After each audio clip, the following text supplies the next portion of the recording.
মুখ্যমন্ত্রীর পদত্যাগের দাবিতে জেলায় জেলায় বিজেপির বিক্ষোভ।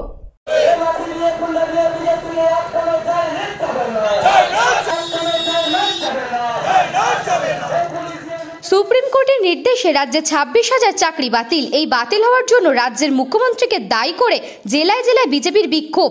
বিষ্ণুপুর সাংগঠনিক জেলার বিজেপির নেতৃত্বে ইন্দাসে বিজেপির বিক্ষোভ কর্মসূচি। ইন্দাস বাজার এবং আকুই স্কুল মোড়ে বিজেপির বিক্ষোভ কর্মসূচি পালন করে বিজেপির নেতা কর্মীরা। এদিন বিক্ষোভ থেকে রাজ্যের মুখ্যমন্ত্রীর পদত্যাগের দাবি তোলেন আন্দোলনকারী বিজেপির কর্মী নেতারা।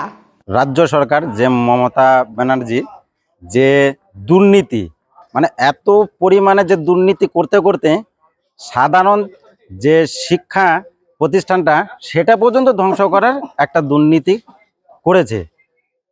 শুনেছেন আগামীকাল 26 যে চাকরি দুর্নীতি তারই প্রতিবাদে আজকে আমার ভারতীয় জনতা পার্টির একটা বিক্ষোভ কর্মসূচি আয়োজন করা হয়েছে। ব্যুরো রিপোর্ট, নিউজ বঙ্গ টাইম।